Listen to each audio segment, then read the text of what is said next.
Bismillahirrahmanirrahim. Assalamualaikum warahmatullahi wabarakatuh. Perkenalkan, nama saya Angelina dengan nomor stambuk B1B1220004 kelas A, mata kuliah pengantar bisnis jurusan manajemen, Fakultas Ekonomi dan Bisnis. Dosen pengampu Profesor Dr. Nurwati SE MSI. Baik, pada kesempatan kali ini saya akan menjelaskan tentang tanggung jawab sosial bisnis atau corporate social responsibility. Apa tanggung jawab sosial bisnis terhadap masyarakat? Tanggung jawab bisnis ialah jangan mengambil keuntungan besar, tetapi yang wajar saja. Bisnis harus turut mengatasi masalah yang terjadi di masyarakat. Etika bisnis. Apa yang dikatakan dengan etika? Etika ialah suatu studi mengenai yang benar dan yang salah dan pilihan moral yang dilakukan oleh seseorang. Keputusan etika ialah suatu hal yang benar mengenai perilaku standar. Tanggung jawab sosial. Tanggung jawab sosial dibagi menjadi 3, yaitu etika, peraturan, aksi konsumen. Baik, etika berasal dari perasaan kebenaran yang ada pada tiap hati sanubari manusia. Kedua, peraturan berasal dari pemerintah atau masyarakat. Dan yang ketiga, aksi konsumen terjadi karena ketidakpuasan yang sudah berlarut-larut dan menginginkan adanya suatu perbaikan dan menimbulkan gerakan konsumerisme.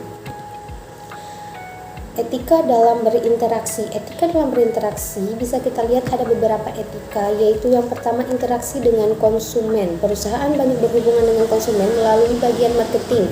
Hubungan dengan konsumen ini ada yang diatur undang-undang, ada yang tidak. Bagian yang diatur oleh undang-undang akan dibimbing oleh produknya berkualitas nomor 1, tapi ternyata tidak. Interaksi dengan produsen lain. Dalam etika iklan, sebagian sebuah iklan tidak berusaha menjelekkan produk perusahaan saingan. Mungkin secara halus masih dapat dibenarkan, tapi secara jelas hendaknya dihindarkan. Baik, yang ketiga, iklan terhadap anak-anak. Iklan yang ditunjukkan terhadap anak-anak atau iklan yang menggunakan artis anak-anak berpengaruh besar pada anak yang menonton TV. Dalam hal ini perlu dipilih produk yang akan diinginkan atau yang betul-betul bermanfaat bagi anak-anak.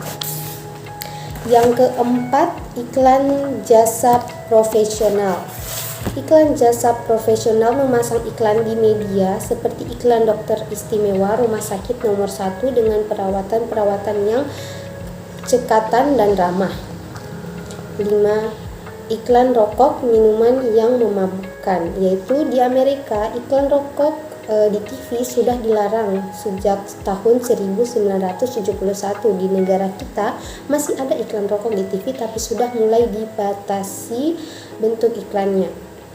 Yang keenam, etika dan suppliers. Sering kali terjadi tekanan-tekanan kurang etis dalam bisnis. Misalnya pihak suppliers menemukan pabrik agar memesan barang lebih banyak, sebab ada kemungkinan pengiriman barang bulan depan akan terlambat. Yang ketujuh, etika terhadap saingan. Kadang-kadang ada produsen berbuat kurang etis terhadap saingan dengan menyebarkan rumor bahwa produk saingan kurang bermutu. Pernah pula terjadi produk saingan dirusak dan dijual kembali ke pasar sehingga menimbulkan citra negatif dari pihak konsumen.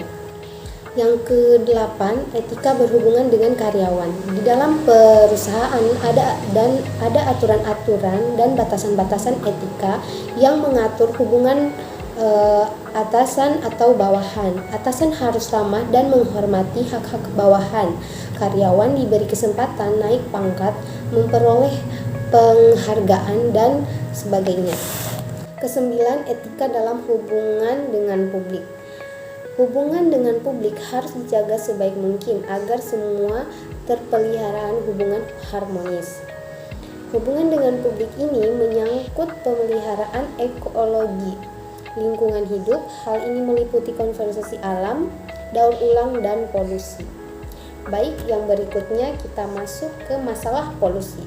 Di samping ini ada gambar, bisa kita lihat bersama-sama.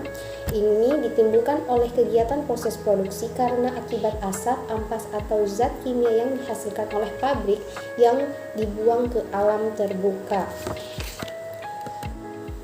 Baik, usaha-usaha yang harus dilakukan yaitu usaha pemerintah mengatasi polusi. Untuk mengatasi polusi ini, pemerintah dapat membuat berbagai peraturan. Misalnya, perusahaan harus melakukan daur ulang air Ampas buang dari pabrik, menyaring asap pabrik agar tidak mengotori udara, pemeriksa knalpot motor dan mobil. Yang kedua, usaha dunia bisnis mengatasi polusi, yaitu agar betul-betul memperhatikan masalah polusi ini. Jika perlu, mereka mengadakan action tertentu untuk mengingatkan dunia bisnis agar tidak lalai, selalu memperhatikan konservasi alam, tidak boros menggunakan sumber-sumber. Akhirnya muncul istilah green marketing, mengurangi penggunaan pembungkus yang akan merusak alam, mendaur ulang pembungkus yang terbuang. Baik, selanjutnya sistem kompleks bisnis. Sistem kompleks bisnis ini terdiri dari pemerintah, konsumen, para penjual, dunia pengetahuan atau ilmiah, organisasi bisnis, para pekerja, organisasi buruh, kelompok masyarakat, serta penanaman modal. Itulah hasil presentasi saya, lebih dan kurangnya mohon dimaafkan. Saya akhiri dengan ucapan wabillahi taufiq wal hidayah. Wassalamualaikum warahmatullahi wabarakatuh.